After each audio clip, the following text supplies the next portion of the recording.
Hey, what's going on, Scions? It has been a minute since beta, and there's been a lot of information we've learned over the last couple of months, but none that have been so stand out that have required their own video. But I wanted to make sure and consolidate that information for you in case you have been as busy as I have been in these summer months. So sit back and enjoy as we look forward to everything we're learning when it comes to beta 2.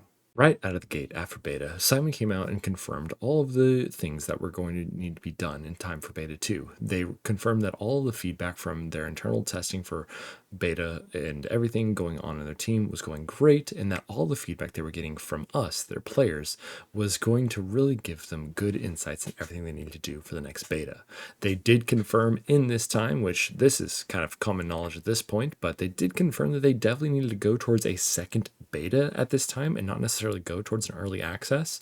And so they simply confirmed what we were already feeling, that the game just simply wasn't where we kind of hoped or expected it would be, and instead they just simply had a lot more work to do to develop and create the game that they wanted. The arena, the Pantheon boss, all of those things that they said were going to be in the second beta are confirmed to definitely be in there, and in fact, Simon has said those things are currently being tested by the internal team now.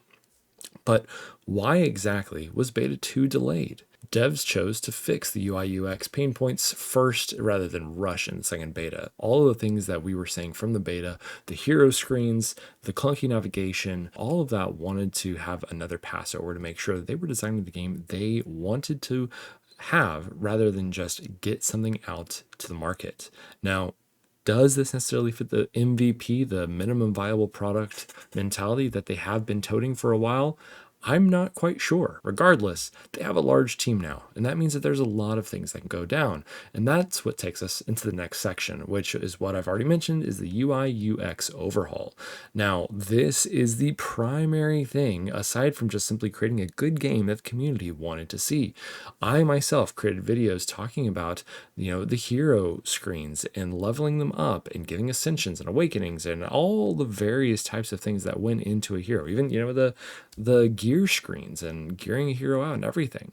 Simon has come out and said that there is definitely a full rework in terms of the screens and what players are going to be experiencing during those events. And you can see right here that there's all kinds of different changes that are happening, different elements and navigation styles that they're exploring and trying just to simply make that hero experience the best it possibly can. There has been a lot of talk as well in the gear ranks system being simplified, that there is going to be a lot of things done there and making sure that that is far more simple. They've actually gone away and kind of stripped down some of the complexity that they originally built into it, which for me, I'm not surprised that's needed, but I am surprised that they actually went that direction because they have put a lot of effort into the gear like styles, like in terms of light, medium, heavy, things like that, and how that works with the various, types of heroes. But either way, I think it's good. I think it simplifies it where simplicity is needed, and that's a great thing. Now we come to the part where there's the greatest tension, because this came before we saw a lot of the UI UX changes, and that is, I guess you could say, the visual glow up of Godforge. Man, there is so much that Simon had shared about this in the previous weeks, and frankly, early on after the beta, this is what was being revealed to the community rather than what was actually changing inside the game. And while I do understand that some of these changes are faster and there's a little bit more, agileness, I suppose, in changing up some of the design aspects of the game, when you come off of a beta and just want to play a better game, hearing about this was not what the community wanted. Granted, we can't necessarily argue with the results, just the changes here that you see in Guan Yu from what we used to play to what we're looking at now. I mean, it is pretty incredible what they are accomplishing. Granted, this is one screen, this is the hero screen, not actually what it looks like in the actual combat, but even still, there's a lot of things that are changing here. And, they're even really just analyzing, what their R system is. We had the two Belobog and Chernobog completely redesigned, which I didn't share my thoughts at the time, but while I was never truly impressed by their initial design, I feel like potentially with some of the community that this is a little over the top on a redesign, and my concern is that all heroes would eventually get this redesign, or They eventually make this style change, and you have a dichotomy of old style heroes and new style heroes. Either way, I think the design is cool. I'm not quite sure if it fits what we were originally playing that was Godforge, but it certainly does align with this whole like metal and magic style that they identified and spoke about in one of their more recent podcasts.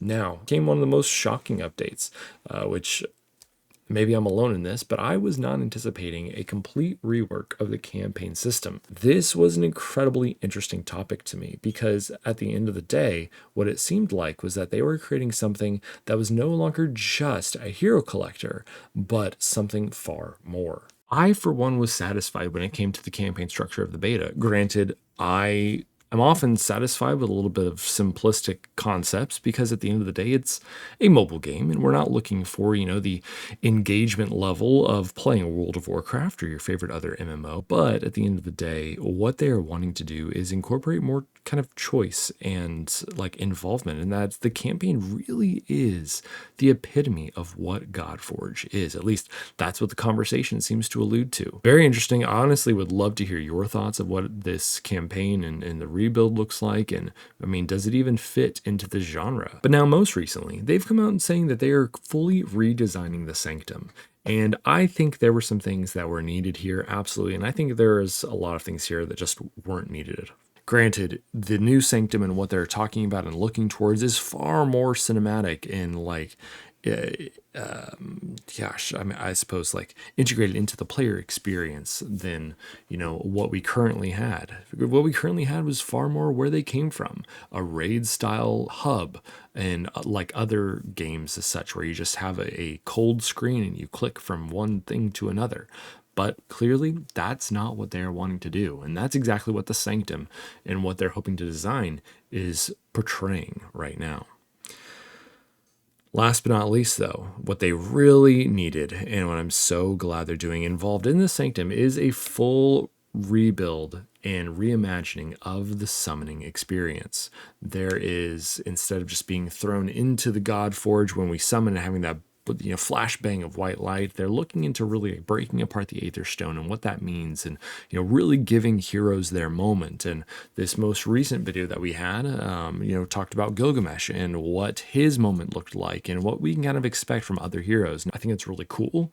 I think that it's very creative, and they are doing it at a cheap cost, which is good. You don't want to pour a ton of money into this, but I think honestly, for the time and effort they're putting into it, the output is rather great. But the whole summoning experience and what it looks like to be in the Godforge, the scenery there, the whole experience of summoning the Aether crystals is completely being reworked and reimagined. And I think that this is an extremely good thing. I think that what they're working towards is far more satisfying than what it was. If anything in the Sanctum needed to be changed, it was this. And so I'm very glad that that experience is going to be happening and updating and changing.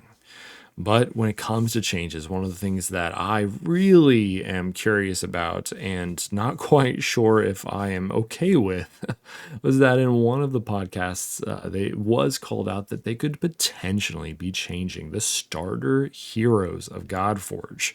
That's right. Ramses, Lady Jacques, Guan Yu, gone for good. Granted, they'd still be heroes in the game, but not those starter heroes. And let's not forget this guy, total rebuild, archetype-based debuffer with a timer. It's definitely going to be interesting, but worth its own video if you want the deep dive. So it's been a summer. We're all getting back into the swing of things, but this has been all the information about Godforge shared, at least the highlights in the last 2 months. Simon says that the date for Beta 2 is going to be shared soon, so you can rest assured, once we know that information, you'll be seeing my face again. Until the next one, y'all stay safe.